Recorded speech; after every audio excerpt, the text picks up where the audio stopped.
قرآن کو سمجھنے کے لیے پچھلوں کے اقوال اور تفسیر کی ضرورت نہیں ہے، تو پھر علی مرزا انجینئر نے تفسیر میں کیا کہا؟ دیکھیے، وَاعْبُدْ رَبَّكَ حَتَّى يَأْتِيَكَ الْيَقِينُ. اور مجھے تعجب ہوا کہ اسی نے کیسے کہہ دیا. تو صوفیہ کہتے ہیں، بعض گمراہ قسم کے صوفی کہتے ہیں، کیا کہتے ہیں؟ وَاعْبُدْ رَبَّكَ حَتَّى يَأْتِيَكَ الْيَقِينُ. اپنے رب کی عبادت کرتا رہے یہاں تک کہ تجھے کیا آ جائے؟ یقین آ جائے. قرآن میں تو یقین ہے نا. قتادہ کا قول ہے کہ یقین سے مراد کیا ہے؟ موت ہے. موسیقی کے بارے میں احادیث نہیں ہے. یہ تاثر دینا کہ قرآن میں بھی وہ مبہم ہے، اور اس بارے میں جو اقوال صحابہ کے کچھ اقوال ہیں لیکن اس میں اختلاف ہے یا وہ ضعیف ہیں سندن، اس طرح کی بات کر کے اس کو کلیئرٹی اس کے اندر نہیں ہے، صاف اور واضح نہیں ہے، یہ بول کے اس کو بالکل دھندلا کر کے میوزک کو حلال کر دینا، یہ اہل ہوا کا طریقہ ہے کہ وہ نصوص کو چھپاتے بھی ہیں، نصوص کو چھپاتے بھی ہیں. اور نظر کا معاملہ آپ دیکھیں، آپ لوگ سب دیکھیں میرے خیال سے، یہ کہ نہیں دیکھیں، انگلش والے نہیں ہیں آپ لوگ، ہاں جو نہیں دیکھیں وہ نہیں کون آ رہا ہے. لیکن یہ فیمس لوگوں کی بات کر رہا ہوں میں، چنو منڈو گڈو پتو کی بات نہیں کر رہا ہوں میں. یہ وہ لوگ ہیں جو دنیا میں چھائے ہوئے ہیں، لیکن لوگ اتنے دیوانے ہو جاتے ہیں. اور دیکھیے، کسی کے کلٹ بننے کا اس کی ایک علامت یہ بھی ہوتی ہے کہ اس کے جتنے بھی وہ بابا بن گیا ہے، اس کی علامت یہ ہوتی ہے کہ جب اس کی غلطی بالکل دن کی روشنی کی طرح واضح کر کے بتائی جائے، اس کے جتنے بھی اندھ بھکت ہوتے ہیں، جتنے بھی ماننے والے ہوتے ہیں، وہ کبھی اس غلطی کو تسلیم نہیں کرتے ہیں. اور اگر بولیں گے بھی تو کیا بولیں گے؟ پورا کانٹیکسٹ دیکھو، گھنٹے کی تقریر سنو اس کی، میں اس گھنٹے کی تقریر میں اتنا ہی حصہ ہے جو اس سے جڑا ہوا ہے، باقی پوری تقریر کا سے لینا دینا ہی نہیں کچھ بھی. لیکن اس کو ٹالنے کے لیے اور یہ بتانے کے لیے کہ آپ غلط تنقید کر رہے ہو، کیا کہے گا؟ اس کا آگا پیچھا اور پورا ہاں سب دیکھو. نظر بد کے بارے میں کیا کہا کہ اگر ایسا ہوتا نظر لگتی ہے، اس کا مطلب یہ میرے نزدیک ہے کہ ایک انسان حسد کر کے کسی کو نقصان پہنچا سکتا ہے. کیا یہ مطلب سلف نے لیا ہے؟ سلف نے یہ مطلب نہیں لیا ہے. اور پھر اس کا مذاق اڑانا ہی کہ اگر ایسا ہوتا تو لوگ کیا کرتے؟ کوئی بھی پرائم منسٹر ہوتا یا کوئی بھی آدمی ہوتا، سب لوگ اس کو گھور کے نظر لگاتے اور پھر کیا ہو جاتا؟ وہ پگھل جاتا، بالکل موم بتی کی طرح یا برف کی طرح یا جیسا بھی. تو مطلب نہیں ہے یہ. کل کو جادو کا انکار کر دے گا. ایسا ہوتا تو سب مل کے مسلمانوں پہ جادو کرتے، سب مر جاتے. سازش کا انکار کرے گا. ایسا ہوتا اگر مسلمانوں کے خلاف سازش ہوتی، دنیا والے کر رہے ہوتے، سارے مسلمانوں کو ختم کر دیتے. نہیں ہے. یعنی یہ کون سا طریقہ ہے کہ ایک انسان کسی چیز کو رد کرنے کے لیے تجرباتی اعتبار سے دلیل بنائے؟ ہم کو نصوص کو دیکھنا ہے کہ نہیں ہے. العین حق حدیث میں پیدا ہو جاتا ہے کہ دلائل سے ہم کیا مانا لیں. وہاں ہر آدمی دلیلوں سے اپنے نظریات کو پیش کرنا شروع کرتا ہے.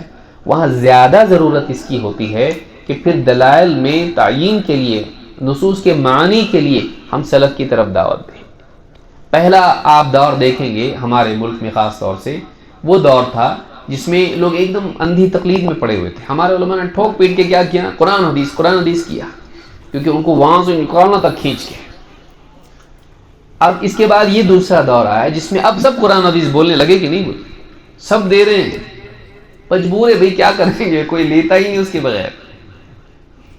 تو اب ان کے لیے نازم ہو گیا. لیکن اب زیادہ ضرورت اس کی ہے کہ ہم قرآن و سنت کے ساتھ ساتھ یہ بھی بیان کریں کہ ان نصوص کے معنی کے لیے سلف کی طرف رجوع کرنا ضروری. اس لیے بعض لوگ کہتے ہیں کہ پہلے تو ہم کو نہیں سننے میں آیا، اب کیوں بول رہے ہیں؟ پہلے بھی تھا، یہ نہیں تھا ایسا نہیں ہے. علماء کی کتابیں آپ دیکھیں گے، ملے گا آپ کو. لیکن ہر دور کی ایک ضرورت ہوتی ہے. اس اعتبار سے پہلے بھی بولتے تھے، لیکن پہلے اور زیادہ دوسری چیز پر کام کرنے کی ضرورت تھی، دلائل. اب اس کے ساتھ ضروری ہے کہ صحیح فہم، اس کے لیے سلف کی طرف رجوع کرنا ضروری ہے. تو یہ دور وہ ہے جس میں اس کی طرف رجوع کی دعوت دینا ضروری ہے.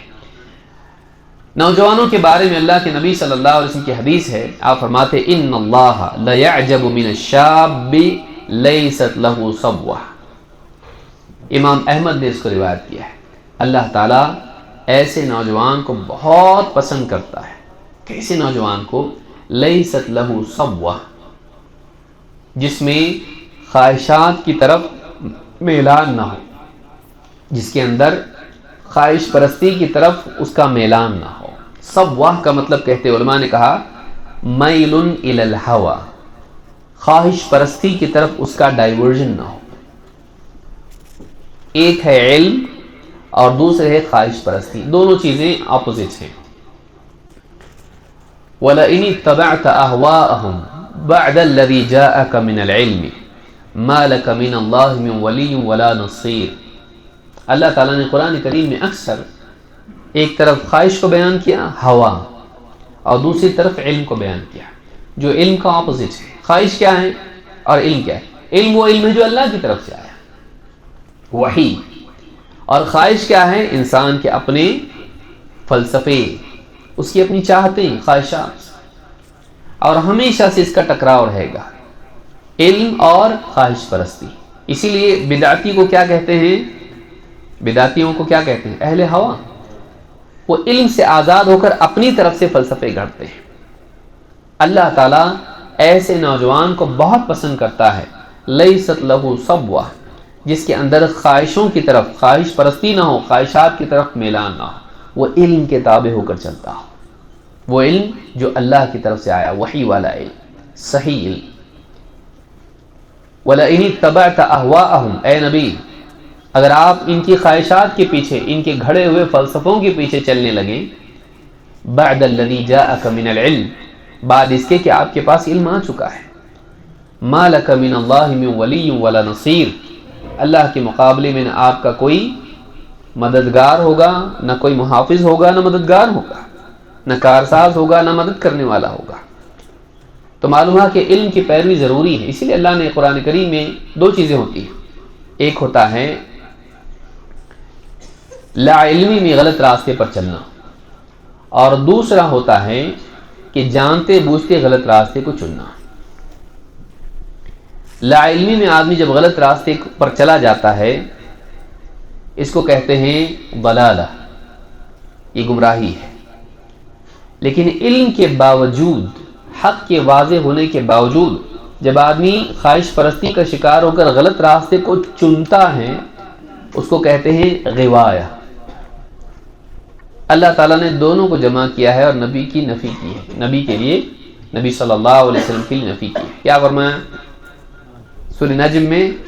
ما ضل صاحبکم وما غوى، ما ضل صاحبکم، تمہاری صاحب جو ہیں، یہ ساتھی تمہارے ضلالہ میں مبتلا نہیں ہے، وما غوى، اور نہ غوایہ میں مبتلا ہے، نہ ایسا ہے کہ لا علمی کی وجہ سے وہ کسی غلط راستے پر چل پڑے ہیں، نہیں سمجھ رہا ان کو کیا صحیح کیا غلط، اور ایسا بھی نہیں کہ ان کو معلوم ہے صحیح کیا ہے اور جانتے بوجھتے غلط راستے پر چل رہے ہیں۔ تو ضلالہ اور غوایہ دو چیزیں ہوتی ہیں۔ تو اللہ کے نبی صلی اللہ علیہ وسلم فرماتے ہیں کہ اللہ تعالیٰ ایسے نوجوان کو بہت پسند کرتا ہے جس کے اندر کیا ہو؟ لیست لہ صبوہ، اس کے اندر خواہش پرستی نہ ہو، وہ اپنی عقل کے تابع نہ ہو، وہ گھڑے ہوئے فلسفوں پر نہ چلتا ہو، اس کے اندر ایک مزاج ہو۔ کیا مزاج ہو؟ علم کی پیروی کرنے کا۔ کون سا علم؟ جو اللہ کی طرف سے آیا ہے، اس علم پر چلنے کا مزاج اگر نوجوان میں آئے، اللہ کو بہت پسند ہے۔ انہم فتیۃ آمنوا بربہم، آج آپ نے پڑھا ہوگا، سنا ہوگا، وزدناہم، یہ کچھ نوجوان تھے اصحاب کہف، اللہ نے کہا جو اپنے رب پر ایمان لے آئے، وزدناہم ہدی، ہم نے ان کی ہدایت کو کیا کر دیا؟ اور بڑھایا۔ تو معلوم ہے کہ ایمان اور ہدایت کا ایک تعلق ہے۔ جب آدمی کے دل میں یقین اللہ اور اس کے رسول کی بات پر ہوتا ہے تو اللہ رب العالمین اس یقین کے بنیاد پر اس کو اپنی طرف سے رہنمائی عطا کرتا ہے۔ وزدناہم ہدی، ان کی ہدایت کو ہم نے بڑھا دیا۔ تو اس حدیث سے ایک بہت اہم بات معلوم ہوئی، وہ یہ کہ نوجوانوں کے لیے سب سے بنیادی اور پہلی چیز یہ ہے کہ وہ اپنا مزاج علمی بنائیں اور علم کی پیروی کریں. علم وہ جو اللہ کی طرف سے آیا، لیکن اللہ کی طرف سے آنے والے علم کی تعبیرات میں اختلاف ہو سکتا ہے. اپنے دل سے معنی اخذ کرنے کی بجائے وہ کس کے راستے کو اپنائیں؟ سلف کے راستے کو. اسی میں حفاظت ہے، اسی میں ہمارے لیے حفاظت ہے. ورنہ انسان جب اپنے اوپر اعتماد کر لیتا ہے تو وہیں سے مصیبت شروع ہوتی ہے. مجھ کو سمجھتا ہے، میں سمجھنے میں غلطی نہیں کرتا ہوں. اللہ کے نبی صلی اللہ علیہ وسلم کیا فرماتے ہیں؟ وَثَلَاثٌ مُهْلِكَاتٌ، 3 چیزیں ہلاک کرنے والی ہیں، 3 چیزیں یقیناً ہلاک کرنے والی ہیں. The damage is done بولتے ہیں نا، یہ ڈیمیج ہے. 3 چیزیں ہلاک کرنے والی کیا ہے؟ ہوا متبع، خواہشات یا خواہش. خواہش کا معنی جس کو ہم اپنے لفظ میں فلسفہ کہتے ہیں، ذاتی نظریات، گھڑے ہوئے اپنے فلسفے. ہوا متبع کہ آدمی اپنی طرف سے کوئی فلسفہ گھڑ کے اس کے پیچھے چلنے لگے. بعض اوقات خواہش کا جب لفظ آتا ہے تو ہمارے ذہن میں کھانا پینا ہی آتا ہے. خواہش اس کے ساتھ اوپر اس میں وہ بھی ہوتا ہے، کیونکہ ہدیے لڈو پیڑے بھی آتے ہیں، لیکن وہ اوپر کی چیز ہے، وہ الگ ہے. یعنی صرف خواہش کھانا پینا اور ذاتی جسمانی لذتیں نہیں ہوتی ہیں. بعض اوقات ذہنی عیاشی بھی نام کی کوئی چیز ہے. بعض لوگوں کی کیا ہوتی ہیں؟ ذہنی عیاشیاں ہوتی ہیں. وہ نئے نئے فلسفے گھڑتے ہیں، نئی نئی آئیڈیالوجیز پیدا کرتے ہیں. یہ بھی ہوا میں آتا ہے. ہوا متبع، آدمی اپنی طرف سے فلسفے گھڑ کے اس کی پیروی کرنے لگے. نمبر 1 وشح مطاع، ایسی لالچ جس کا آدمی غلام بن جائے. ایسی لالچ جس کا آدمی غلام بن جائے، وہ ہوا متبع. اور اس کے بعد شح مطاع، ایسی لالچ جس کے آدمی یعنی آدمی مفادات کا غلام بن جائے. اس کے نزدیک یہ فائدہ کس میں؟ شح، لالچ. لالچ خالی پیسے کی ہوتی ہے، لالچ پیسے کی بھی ہوتی ہے، کھانے پینے کی بھی ہوتی ہے، فیمس ہونے کی بھی ہوتی ہے، شہرت کی بھی ہوتی ہے، مقام اور عہدے کی بھی ہوتی ہے. وشح مطاع، ایسی لالچ کہ جس کا انسان غلام ہو کر رہ جائے. وہ قاعدہ نہ دیکھے، وہ فائدہ دیکھے، کہ وہ اپنے مفادات کا غلام بن کر رہ جائے. وَإِعْجَابُ الْمَرْءِ بِنَفْسِهِ، اور یہ کہ آدمی اپنے آپ کو کچھ سمجھنے لگے، اپنے آپ کو کچھ اپنے اوپر ناز کرنے لگے. میں ہوں. میں کون ہوں؟ میں ہوں، میرے جیسا کوئی نہیں. اور جتنے آپ دیکھیں گے اہل ہوا ہیں ان میں یہ بات آپ کو ملے گا. سلف میں ملے گا میں تو کچھ بھی نہیں ہوں. امام احمد بن حنبل رحمہ اللہ کے پاس ایک آدمی آیا اور آ کے کہا کہ تمام تعریف اللہ کے لیے ہے جس نے میری ملاقات آپ سے کرا دی. امام احمد رحمہ اللہ بہت غصہ ہوئے، ناراض ہوئے. اس کے پاس کہا بیٹھ جاؤ. کیا یہ؟ ما ھذا، من انا، میں کون ہوں، کیا ہوں میں، ایسے کیوں کر رہا ہے؟ تمام تعریف اللہ کے لیے، ہاں جس نے مرنے سے پہلے آپ سے ملا دیا. کیا ہے اور میں کون ہوں؟ وہ تھے لیکن اپنے آپ کو سمجھتے نہیں تھے. جو ہوتا ہے وہ سمجھتا نہیں ہے، جو نہیں ہوتا ہے وہ سمجھتا ہے. جو سمجھتا ہے وہ ہوتا آدمی کے لیے، یعنی اونچائی سے گرنے کے لیے اتنا ہی کافی کہ اپنے آپ کو اونچا سمجھنے لگے. جو اپنے آپ کو اونچا سمجھتا ہے اونچائی سے گرتا ہے. جتنے اہل ہوا آپ کو ملیں گے آپ دیکھ لیجیے، ان میں کہیں نہ کہیں آپ کو ملے گا میرے جیسا دنیا میں کوئی بھی نہیں، میرے جیسا دنیا میں کوئی نہیں. میں ایسا ہوں، امام مسلم کا جانشین ہوں. ہاں میری طرح ہے کیا کوئی؟ نہیں ہے کوئی. فلاں کو میں قرأت سکھا سکتا ہوں، میں نے ایسا کیا ہے، میں نے ایسا کیا ہے. اس کی نگاہ اپنے کارناموں پر ہوتی ہے. واقعی جو اہل حق میں سے ہوتا ہے اس کی نگاہ اپنی کوتاہیوں پر ہوتی ہے. اس لیے آپ دیکھیں کہ سلف جب بڑا کام کرتے تھے تو اللہ سے معافی مانگتے تھے، کہیں ہم سے کوئی غلطی تو اس میں نہیں، کوتاہی تو نہیں ہوئی. تو اہل ہوا کا مزاج یہ ہوتا ہے کہ وہ ہمیشہ اپنے آپ کو کیا سمجھتے ہیں؟ کچھ سمجھتے ہیں، میں بڑا ہوں.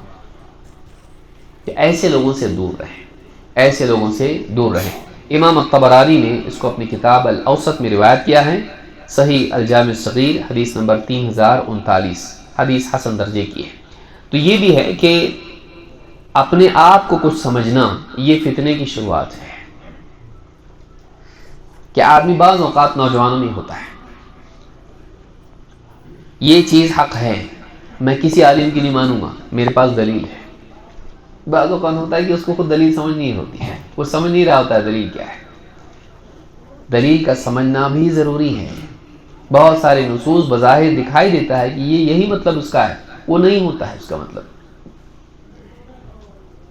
اس کا مطلب سمجھنے کے لیے گہرائی کے ساتھ دیکھنا پڑتا ہے، تب جا کے بات سامنے آتی ہے.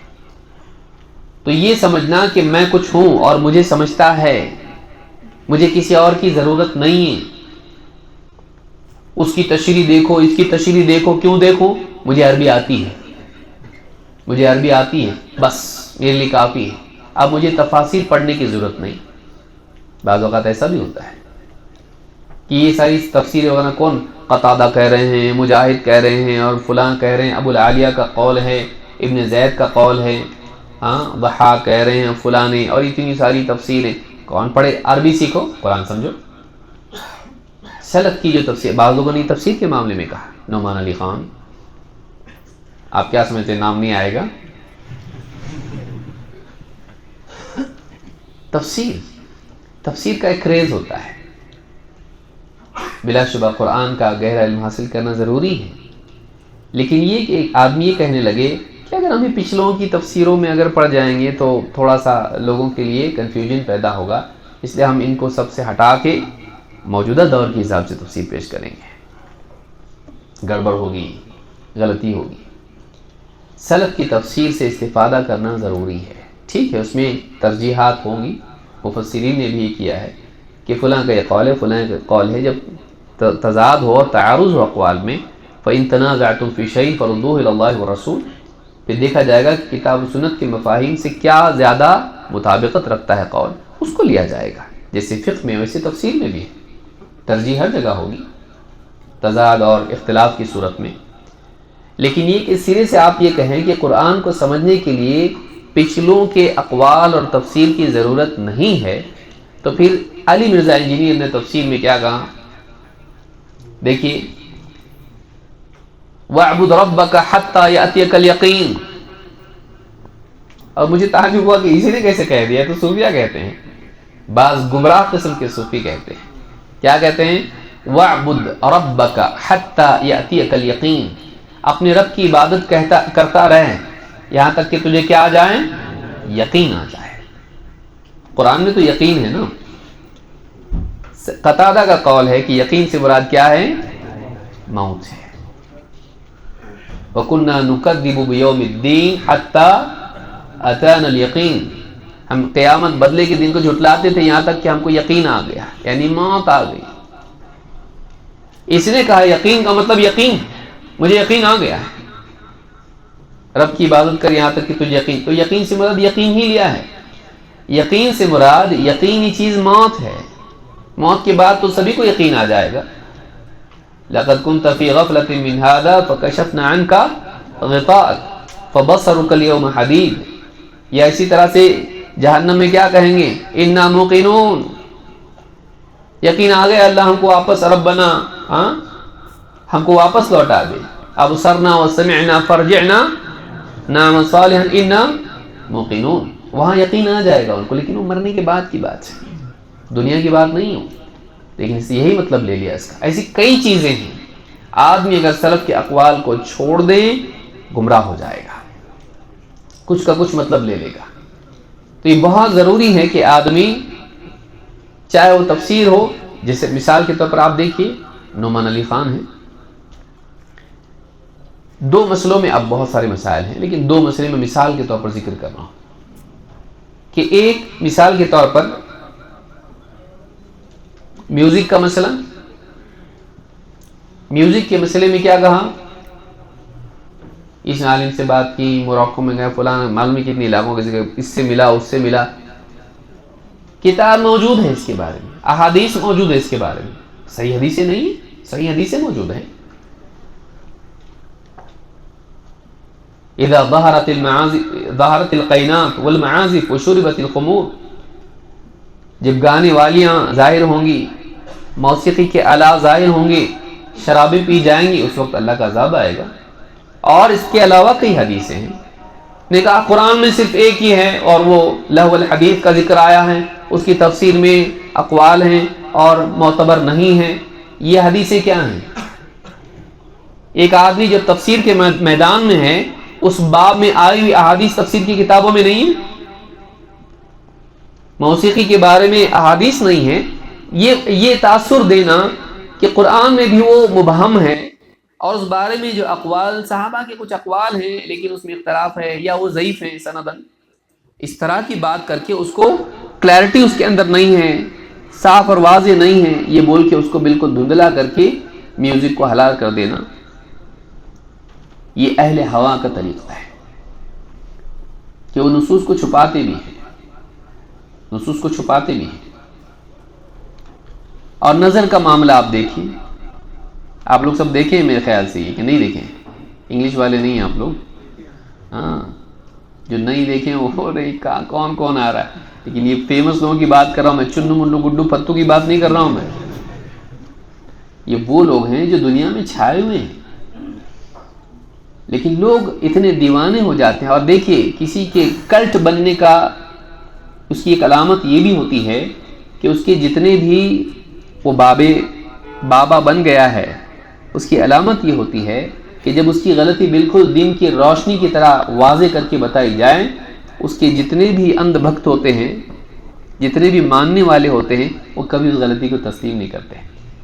اور اگر بولیں گے بھی تو کیا بولیں گے؟ پورا کانٹیکسٹ دیکھو، گھنٹے کی تقریر سنو اس کی، میں اس گھنٹے کی تقریر میں اتنا ہی حصہ ہے جو اس سے جڑا ہوا ہے، باقی پوری تقریر کا سے لینا دینا ہی نہیں کچھ بھی. لیکن اس کو ٹالنے کے لیے اور یہ بتانے کے لیے کہ آپ غلط تنقید کر رہے ہو، کیا کہے گا؟ اس کا آگا پیچھا اور پورا ہاں سب دیکھو. نظر بد کے بارے میں کیا کہا کہ اگر ایسا ہوتا نظر لگتی ہے، اس کا مطلب یہ میرے نزدیک ہے کہ ایک انسان حسد کر کے کسی کو نقصان پہنچا سکتا ہے. کیا یہ مطلب سلف نے لیا ہے؟ سلف نے مطلب نہیں لیا ہے. اور پھر اس کا مذاق اڑانا ہی کہ اگر ایسا ہوتا تو لوگ کیا کرتے؟ کوئی بھی پرائم منسٹر ہوتا یا کوئی بھی آدمی ہوتا، سب لوگ اس کو گھور کے نظر لگاتے اور پھر کیا ہو جاتا؟ وہ پگھل جاتا بالکل موم بتی کی طرح یا برف کی طرح یا جیسا بھی. تو مطلب نہیں ہے یہ. کل کو جادو کا انکار کر دے گا. ایسا ہوتا تو سب مل کے مسلمانوں پہ جادو کرتے، سب مر جاتے. سازش کا انکار کرے گا. ایسا ہوتا اگر مسلمانوں کے خلاف سازش ہوتی، دنیا والے کر رہے ہوتے، سارے مسلمانوں کو ختم کر دیتے. نہیں ہے. یعنی یہ کون سا طریقہ ہے کہ ایک انسان کسی چیز کو رد کرنے کے لیے تجرباتی اعتبار سے دلیل بنائے؟ ہم کو نصوص کو دیکھنا ہے کہ نہیں ہے. العین حق حدیث میں. اور نبی صلی اللہ علیہ وسلم اپنے نواسوں کے لیے دعا کرتے تھے کہ نہیں نظر بد کی. کیا وہ دلیل نہیں ہے؟ یا ان کے ساتھ سیکیورٹی گارڈ آپ نے جوڑا تھا کہ ان کو سنبھالو، ہاں کیونکہ حسد ہوگا اور پھر حملہ کرے گا کوئی، تو نظر بد وہ ہے، وہ مطلب ہے اس کا. اگر وہ مطلب ہوتا تو آپ ہمیشہ بولتے کہ ان کے ساتھ ہمیشہ حفاظت کرنے والے رہنے چاہیے، کیونکہ نظر بد کوئی گھور کے دیکھے گا پھر اٹھ کے کچھ کر دے گا. یہ مطلب اس کا اگر ہے تو اس کی سیکیورٹی ہونا چاہیے. لیکن آپ نظر بد کے لیے دعا کرتے تھے اور آپ نے بتایا کہ کسی کو اگر نظر لگ جائے تو یہ ہونا چاہیے، اور وہ دشمن ہی نہیں لگاتا ہے. حدیث میں آیا کہ کوئی محبت کرنے والا بھی کر سکتا ہے. صحابی نے کہا تیری جلد تو بہت ملائم ہے، ایک دم عورتوں کی طرح ہے. تو ان کو نظر لگ گئی، خوبصورت تھے وہ. سنن نبی داؤد کی حدیث ہے، نظر لگ گئی ان کو. تو مطلب یہ نہیں کہ دشمن ہوگا تو ہی نظر لگے کہ گھور رہا ہے اس کو، نہیں. پھر آپ نے نہیں کہا کہ تو نے کیوں نہ اس کے ساتھ ایک سیکیورٹی گارڈ رکھا تاکہ وہ حفاظت کرتا. آپ نے کیا کہا؟ ہلا برکتا، تو نے برکت کی دعا کیوں نہیں دی اس کو؟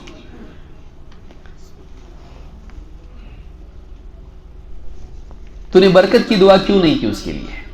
تو معلوم ہوا کہ نظر بد کا علاج کیا ہے؟ برکت کی دعا دینا.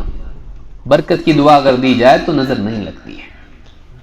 لیکن اس طرح کی جتنے منحرفین ہیں یہ معنی اپنی طرف سے کچھ اپنی فکر سے، اپنی سوچ سے، اپنے نظریات سے اس کی توجیہ کرنے کی کوشش کرتے ہیں. یہ گمراہی ہے. نوجوانوں کو چاہیے کہ اس سے اپنے آپ کو بچائیں. نوجوانوں کو چاہیے کہ اپنے آپ کو ایسے لوگوں سے بچائیں. بعض اوقات بات لگتا ہے، جب مشہور آدمی کوئی بات بولتا ہے نا تو صحیح لگتی ہے، اس لیے کہ بولتے ہیں نا کہ مالدار جب کوئی قصہ سنائے تو اس میں کچھ دم ہوتا ہے. ضروری نہیں ہے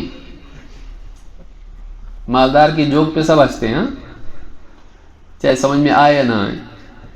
تو بعض اوقات شخصیات کا اپنا ایک اثر ہوتا ہے، ان کی شہرت کا ایک اپنا اثر ہوتا ہے، اور ایسا لگتا ہے کہ جب سب لوگ ان کے پیچھے چل رہے ہیں کا مطلب ہی کچھ تو ہوں گے نا. ضروری نہیں ہے. اوشو کے پیچھے ایک دنیا کے پڑھے لکھے لوگ تھے، ایسے کئی گمراہ دنیا میں پیدا ہوئے. ان کے ماننے والے بہت تھے، حتیٰ کہ سوسائڈ کلٹ والے بھی دنیا میں تھے. ایسا آدمی جو بولتا تھا کہ اپنے کو سوسائڈ کرنا ہے، اس کے پیچھے بھی لوگ ہیں. آج سیٹنزم کے ماننے والے لوگ ہیں. شیطانیت ایک کچھ خود اپنی جگہ ایک دھرم ہے. ایسے لوگ بھی ہیں جو یہ مانتے ہیں کہ شیطان صحیح ہے، سب الٹا کرتے ہیں. بتائیے، گمراہی بعض اوقات ایک آدمی کسی کی باتوں کے انداز سے یا اس کی شہرت سے دھوکہ کھا کے اس کے افکار کو صحیح سمجھنے لگتا ہے.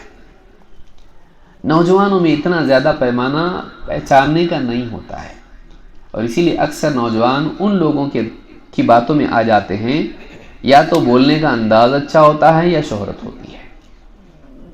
اسی لیے آدمی کیا کہتا ہے، ان کی بات سے دل پہ اثر ہوتا ہے.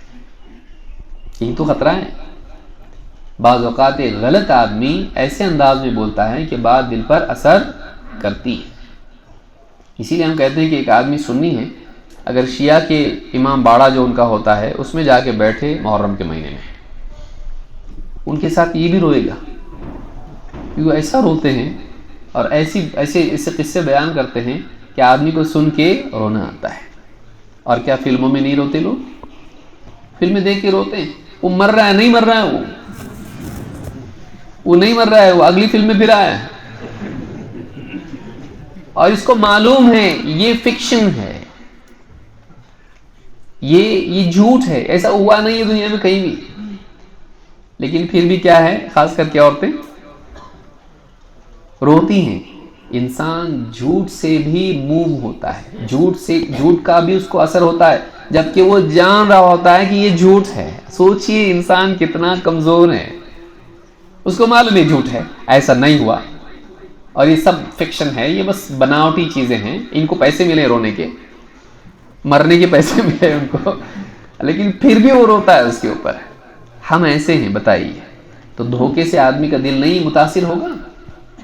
جانتے بوجھتے آدمی اس کا اثر اس کے دل پر ہوتا ہے. کیا اثر دل پر ہونا اس کی دلیل ہے کہ یہ صحیح ہے؟ کسی چیز کا دل پر اثر ہونا اس کو صحیح ثابت نہیں کرتا ہے، اس کا اصولوں کے مطابق ہونا اس کو صحیح ثابت کرتا ہے. تو یہ کچھ بنیادی باتیں تھیں، میں نے مناسب سمجھا کہ اس موقع پر یہ بات کروں، ورنہ میں تفصیلات سوچ رہا تھا بتانے کی کہ سلف کا منہج کیا ہے. ہمارے ہاں عقیدے کی اہمیت زیادہ ہے، ہمارے تقلید کے بجائے اتباع سنت ہے، ہمارے ہاں پر شخصیت پرستی نہیں ہے، غلو نہیں شخصیات میں. اسی طرح سے ہمارے ہاں علم کو اہمیت دینا ہے فلاحی کاموں اور دعوتی میدان میں اترنے سے پہلے، اور اس طرح کی بہت ساری چیزیں تھیں. لیکن میں نے مناسب یہ سمجھا کہ موجودہ اس موقع پر موجودہ حالات کے اعتبار سے جو گمراہیاں آ رہی ہیں، اور اس طرح کے جو دعات ہیں، دعات علی ابواب جہنم، بعض اوقات آدمی ان کی باتیں مان کے ان کے پیچھے چلا جاتا ہے اور گمراہی کا شکار ہو جاتا ہے. شہرت سے دھوکہ نہ کھائیں. 1 2 کتنا فیمس ہے دیکھ کے مت مانیے کہ صحیح ہے کہ نہیں. میرا ایک جملہ یاد رکھیے اور میں بات اسی پر ختم کروں گا، میرا وقت ہو گیا ہے. کسی کو وہ صحیح ہے یا غلط، اس کا فیصلہ کرنے کے لیے بنیاد اس کو مت بنائیے کہ اس کو کتنے لوگ فالو کر رہے ہیں. بنیاد اس کو بنائیے کہ وہ کس کو فالو کر رہا ہے. یاد رکھیں گے اس کو. وہ اس کے اوپر کون ہے؟ ایسا آدمی جس کی سرپرستی کسی کی نہیں ہو، اس کو وہ فوق کل ذی علم علیم، ہر علم والے سے ایک اوپر علم والا ہوتا ہے۔ اگر ایک آدمی ایسا ہے کہ وہ خود ہی علامہ ہو جائے اور خود ہی اتنا بڑا بن جائے کہ میں کسی سے پوچھتا نہیں ہوں، میں تو بس قرآن حدیث میں دیکھتا ہوں، اس کے حساب سے چلتا ہوں، ایسا آدمی خطرے میں ہے۔ لیکن آپ دیکھیں حضرت عائشہ رضی اللہ تعالیٰ سے کسی نے مسئلہ پوچھا، کہا فلاں کے پاس جاؤ، فلاں مسئلہ آیا، کہا فلاں کے پاس جاؤ۔ صحابہ کسی معاملے میں اپنے سے زیادہ علم والے کے پاس بھیجتے تھے کہ سفر حضر میں فلاں ساتھ رہتے تھے، حضرت علی ساتھ رہتے تھے، جاؤ ان کے پاس جاؤ، ابن عباس کے پاس جاؤ، حضرت عائشہ کے پاس جاؤ۔ صحابہ کہتے ہیں ہم کسی مسئلے میں اگر گھر کے معاملات کون جانتا تھا زیادہ؟ حضرت عائشہ جانتی تھی۔ تو کچھ اس طرح کے معاملات پیش آتے تھے نبی صلی اللہ علیہ وسلم کے، اور خاص طور سے ازواج کی یا گھریلو زندگی سے متعلق، تو لوگ حضرت عائشہ رضی اللہ تعالیٰ کے پاس آتے تھے، اور بھی مسائل میں، کیونکہ وہ نبی صلی اللہ علیہ وسلم سے بہت پوچھتی تھی۔ تو انسان کو چاہیے کہ ہمیشہ اپنے سے اوپر علم والوں سے جڑا رہے۔ علماء سے آزاد ہونا یہ گمراہی کی چابی ہے۔ اسی لیے اللہ کے نبی صلی اللہ علیہ وسلم نے فرمایا، ان اللہ لا ينزع العلم بعدما اعطاكموه انتزاعا، اللہ تعالیٰ لا يقبض العلم، یعنی اللہ تعالیٰ علم کو تم سے یوں ہی چھین نہیں لے گا کہ تم سے اٹھا لے، ولكن يقبض العلم بقبض العلماء، علم کو اللہ اٹھائے گا علماء کے اٹھانے سے۔ حتی اذا لم يبق عالما اتخذ الناس رؤوسا جہالا، یہاں تک کہ جب عالم باقی نہیں رہیں گے تو کیا ہوگا؟ لوگ جاہلوں کو اپنا سردار بنائیں گے، نیم حکیم ان کو اپنا سردار بنائیں گے۔ اندھوں میں کا نام راجا، سب اندھے ہیں تو ان میں ایک آنکھ والا کیا ہوتا ہے؟ سب کا باس۔ تو ایسے لوگوں کو اپنا سردار بنائیں گے جو جاہل ہوں گے، نہ ان کو اصول معلوم ہوگا، نہ اجماع و اختلاف معلوم ہوگا، نہ ناسخ منسوخ ان کو معلوم ہوگا۔ ایسے لوگوں کو اپنا سردار بنائیں گے جو موٹی موٹی کچھ باتیں جانتے ہوں گے۔ فَسُئِلُوا فَأَفْتَوْا بِغَيْرِ علم، ان سے پوچھا جائے گا تو بغیر علم کے جواب دیں گے۔ فَضَلُّوا وَأَضَلُّوا، خود بھی گمراہ ہوں گے، دوسروں کو بھی گمراہ کریں گے۔ تو ایسے لوگوں کے پیچھے ہم نہ چلیں، اہل علم سے اپنے آپ کو جوڑے رکھیں، جو اصول و فروع کو جانتے ہیں، جو دین کے قواعد کو جانتے ہیں، جو صحیح منہج پر ہیں، جو سلفی ہیں۔ بعض اوقات آدمی اپنے آپ کو اہل حدیث نہیں بولتا، ہم زبردستی اس کو اہل حدیث بناتے ہیں۔ شیخ محمد رمضان الحاجری حفظہ اللہ ابھی بھی موجود ہیں، جو بیل میں ہوتے ہیں۔ بعض علماء ہمارے ہندوستان کے ان کے پاس گئے، موجودہ حالات میں جو سفر رہا ہے فلاں کا، ڈاکٹر ذاکر نائک کا، بہت چاہنے والے بھی ہو سکتا ہے اس مجلس میں کوئی ہوں، کہا کہ جو آدمی اپنے آپ کو خود اہل حدیث نہیں کہتا ہے، زبردستی آپ کیوں اس کو اہل حدیث بنا رہے ہو؟ جو خود آپ کا دیا ہوا لباس نہیں پہن رہا ہے، اتار کے پھینک رہا ہے، آپ کیوں اس کو پہنا رہے ہو اپنا لباس؟ آج آپ دیکھیے ان کی حالت جو ہوئی ہے، جب تک کہ ہندوستان میں تھے، علماء سے کسی نہ کسی اعتبار سے جڑے ہوئے تھے، بہت ساری چیزیں چھپی ڈھکی دبی ہوئی تھیں۔ آج جا کے کیا حال ہو گیا ہے؟ آج سب کو صحیح بولنے لگ گئے ہیں۔ دنیا بھر میں علماء جو ہیں ان میں کون ہیں؟ گنتی کے جن عالموں کا نام لے رہے ہیں، محمد حسن الددو یا حسین الددو ایسا عالم ہے جو صوفی غالی درجے کا صوفی ہے، اخوانی ہے، اور پیر صاحب اس کے ہاتھ پر تھوکتے ہیں اور وہ آدمی اپنے منہ پر ملتا ہے، فوٹو ویڈیو بھی ہیں اس کے۔ ایسے لوگ دنیا کا نمبر 1 عالم۔ غور کریں، شیخ صالح الفوزان نہیں ہے، شیخ عبد المحسن العباد نہیں ہے، شیخ عبدالعزیز آل الشیخ نہیں ہے، یا اسی طرح سے اور شیخ ربیع وغیرہ اور کتنے سارے علماء ہیں، لیکن نہیں، وہ لوگ عالم ہیں دنیا میں نمبر 1 پر۔ بتائیے، جو ہر قسم کے علماء کو صحیح کہتا ہو، دنیا میں سب سے زیادہ بڑا عالم اگر ہیں تو تقی عثمانی ہے، جنہوں نے کہا کہ شیخ البانی ان کو سمجھتا نہیں تھا، وہ اعتماد کے لائق نہیں، حدیث کی تصحیح تضعیف میں ایسا، وہ دنیا کا سب سے بڑا عالم ہے۔ آدمی کن کی تعظیم کرتا ہے، اس سے بھی معلوم ہوتا ہے کہ وہ کون ہے۔ اور کتنے آپ دیکھیے جو سوال و جواب کی مجلس، اس طرح اس وقت کی تو جو مجلسیں ہیں، پہلے بھی ہم کہتے تھے آدمی سے سوال کچھ پوچھا جاتا ہے جواب کچھ دیتا ہے، ایک دوسرا ہے کہ جو سوال پوچھتا ہے اس کو اتنا بے عزت کرتا ہے کہ کوئی حد نہیں. یہ طریقہ دعوت کا نہیں ہے. ادع الی سبیل ربک بالحکمۃ والموعظۃ الحسنہ وجادلہم بالتی ہی احسن. ایک جواب ڈھنگ کا نہیں ہے، بلکہ ہمارے مکتب کے بچوں کو معلوم ہوتی حدیث الطہور شطر الایمان، باقی آدھا ایمان ہے. آدمی آ کے پوچھ رہا ہے کہ بھائی آپ کے اسلام میں ایسا ہے، یہ کہاوت ہے. ڈاکٹر ذاکر نائک نے کہا الطہور شطر الایمان نام کی کوئی حدیث نہیں ہے. یہ کیا ہے؟ یہ کہاوت ہے. کہاوت ہے، یہ کہاوت ہے، ہمارے نبی کی کہاوت ہے جس کو اتنا معلوم نہ ہو. اور کتنی ساری چیزوں میں اتنی غلط جواب دیا. ابھی حال ہی میں کہا انہوں نے کہ جنت میں سب کو اللہ کا دیدار نہیں ہوگا، سارے ایمان والوں کو نہیں ہوگا، خاص لوگوں کو. یہ ایسا عقیدہ ہے جو بتائیے آپ نے کبھی سنا زندگی میں اس کو کہ جنت میں سارے مسلمانوں کو اللہ کا دیدار نہیں ہوگا، سارے جنتیوں کو نہیں ہوگا اللہ کا دیدار؟ یہ کہاں ہے؟ ایسے ایسے جواب دیے اللہ کی امان. ہم نے پہلے کسی سے سنا نہیں ایسے جوابات.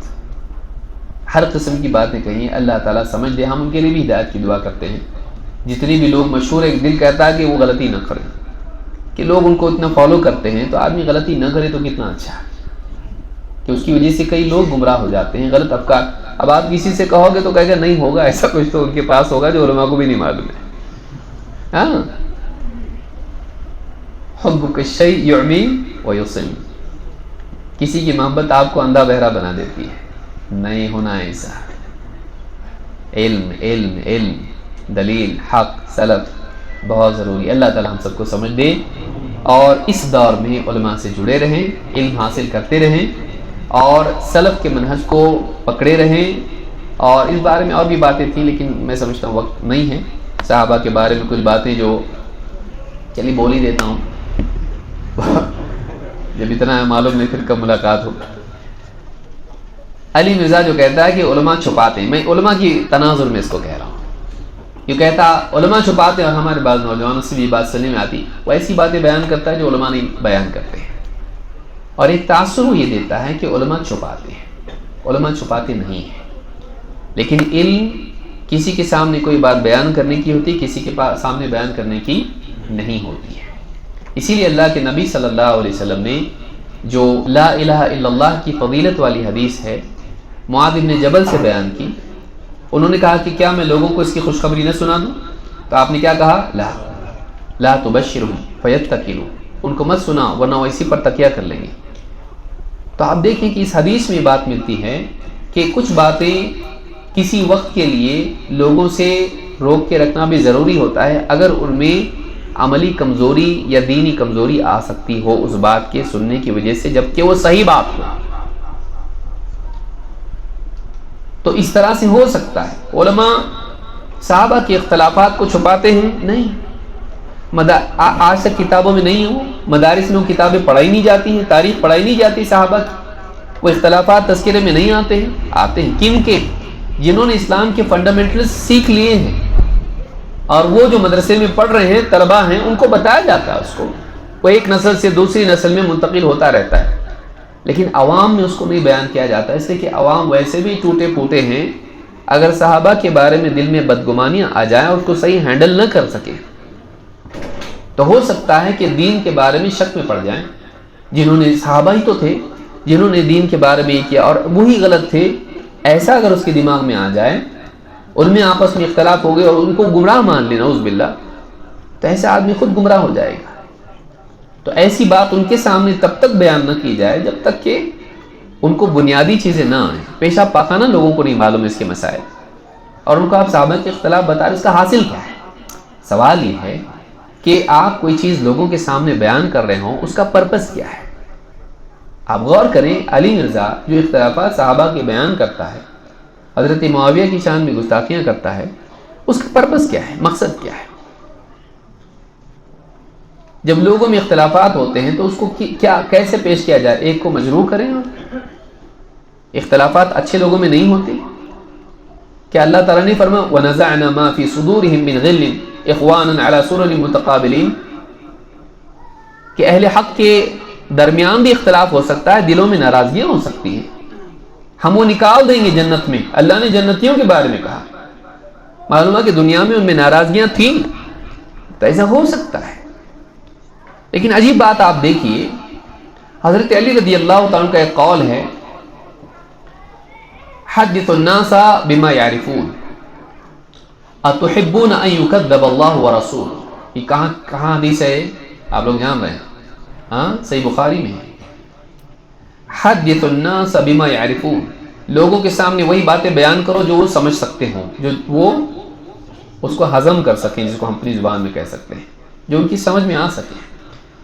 اتحبون ان يكذب اللہ ورسولہ، کیا تمہیں یہ پسند ہے کہ اللہ اور اس کے رسول کو جھٹلایا جائے، کہ وہ بات بڑھتے بڑھتے اللہ اور اس کے رسول کی جھٹلانے تک پہنچ جائے، یا براہ راست جھٹلا دے آدمی؟ نہیں سمجھنے کی وجہ سے آدمی انکار کر دیتا ہے، ہینڈل نہ کر پائے تو آدمی اس کا ڈینائل کر دیتا ہے۔ یہ جو قول ہے بخاری، وہ کہتے ہیں نا علماء چھپاتے ہیں، کسی ایک درس میں یا خطاب میں یا مجلس شورا جو جمتی ہے اس کی، کہیں اس نے یہ قول ذکر کیا ہے حضرت علی کا ہی وہ کہہ رہا ہے کہ چھپاتے ہیں نا، یہ چھپانے کی بات کون کہہ رہا ہے؟ ہاں، مولا علی، مولا علی۔ یہ جو طریقہ ہے مولا علی کہنے کا، یہ شیعہ کا ہے، اہل سنت کا نہیں ہے۔ مولا علی، مولا علی۔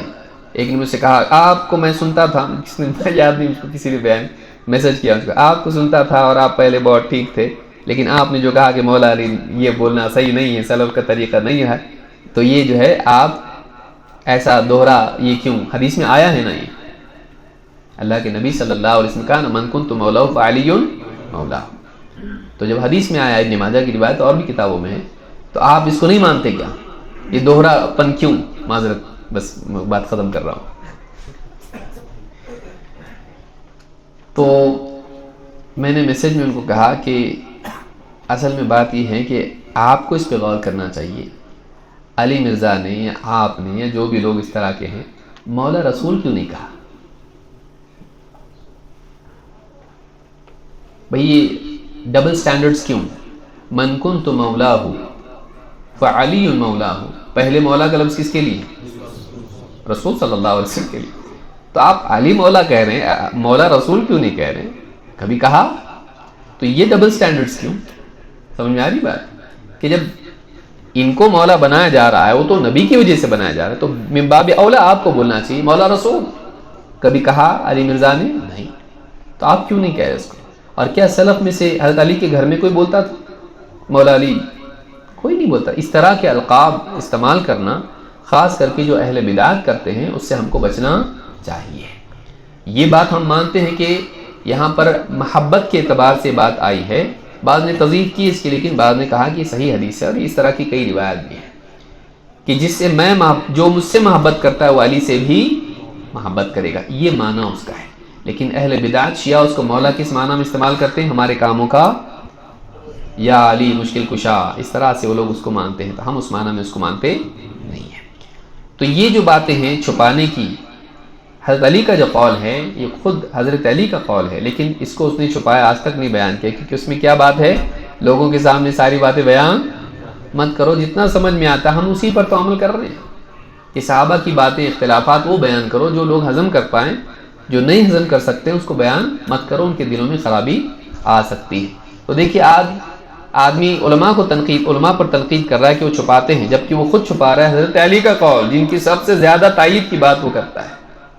اور بخاری میں ایسی کتابیں جو چھپی ہوئی نہیں، سامنے ٹیبل پہ رکھی ہوئی ہیں، لیکن کبھی اس میں سے یہ بات بیان کی کیوں نہیں؟ اس لیے کہ وہ اپنے خلاف جائے گی۔ یہ اہل بدعت کا طریقہ ہے، وہ خود چھپاتا ہے۔ آپ پوچھ لیں کسی بھی مرید سے اس کے کہ یہ جو ہے کس بیان میں اس نے بتایا روایت، حضرت علی کا قول، اس کا کیا مطلب ہے اور کیوں نہیں بیان کیا آج تک؟ کیا وہ بھی چھپاتے تھے؟ کیا نبی صلی اللہ علیہ وسلم بھی چھپاتے تھے؟ اور کیا چھپانا فی نفسی عیب ہے؟ یہ بھی اپنی جگہ ایک سوچنے کی چیز ہے۔ مستقل پوری امت سے چھپانا الگ ہے، اور کچھ کو بتانا، کچھ کو نہیں بتانا، ایک الگ چیز ہوتی ہے۔ اللہ تعالیٰ ہم سب کو سمجھتا فرمائے، ہم سب کے جمع ہونے کو قبول فرمائے، اور کتاب و سنت کا علم سلف کے منہج کے مطابق حاصل کرنے کی اور اہل علم کی ماتحتی میں دین پر چلنے کی ہم سب کو توفیق عطا فرمائیں۔ اقول ھذا واستغفر اللہ لی ولکم۔